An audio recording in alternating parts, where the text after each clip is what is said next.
वडवणी तालुक्याच्या ठिकाणाहून आज वाहतूक कोंडीची एक मोठी समस्या समोर आली आहे. वडवणी हे तालुक्याचे मुख्य केंद्र असल्यामुळे या ठिकाणी दररोज हजारो नागरिकांची आणि वाहनांची मोठी वर्दळ असते. मात्र आज आठवडे बाजाराच्या दिवशी नियोजित जुन्या जागेऐवजी थेट मुख्य रस्त्यावरच म्हणजे मेन रोडवर बाजार भरल्याचे पाहायला मिळाले. मुख्य रस्त्यावरील या गर्दीमुळे शहरात वाहनांच्या लांबच लांब रांगा लागल्या होत्या आणि वाहतुकीचा पार खेळखंडोबा उडाला होता. प्रत्यक्ष पाहणीनुसार बाजार भरताना रस्त्याच्या एका बाजूचा म्हणजे वन साइड संपूर्ण भाग व्यापारी आणि विक्रेत्यांच्या दुकानांनी व्यापला होता. त्यामुळे मुख्य रस्ता कमालीचा अरुंद झाला असून दुसऱ्या बाजूने येणाऱ्या आणि जाणाऱ्या सर्वच लहान मोठ्या वाहनांना याच अरुंद जागेतून मार्ग काढावा लागत होता.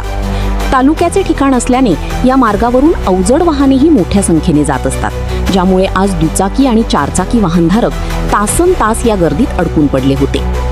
जुना बाजार सोडून थेट मुख्य रस्त्यावर बाजार भरत असल्यामुळे अपघातांची शक्यता कमालीची वाढली आहे. बाजारपेठेचे योग्य नियोजन न झाल्यामुळे ही परिस्थिती निर्माण होत असून नगरपंचायत आणि प्रशासनाने यावर कायमस्वरूपी तोडगा काढणे गरजेचे आहे, अशी मागणी आता स्थानिक नागरिक आणि प्रवाशांमधून केली जात आहे. वाहतूक सुरळीत करण्यासाठी आणि नागरिकांची गैरसोय टाळण्यासाठी प्रशासनाने तात्काळ या समस्येकडे लक्ष देऊन बाजार पूर्ववत योग्य जागेवर भरवावा, अशी अपेक्षा व्यक्त होत आहे. धन्यवाद. अशाच ताज्या घडामोडी पाहण्यासाठी 7 महाराष्ट्राची न्यूज चॅनलला सबस्क्राईब करायला विसरू नका व शेअर आणि लाईक पण करा आणि तसेच फेसबुक आणि इंस्टाग्राम पेजलाही फॉलो करा, जेणेकरून तुम्हाला तुमच्या भागातील नवनवीन घडामोडी एका क्लिकवर पाहायला मिळतील. धन्यवाद.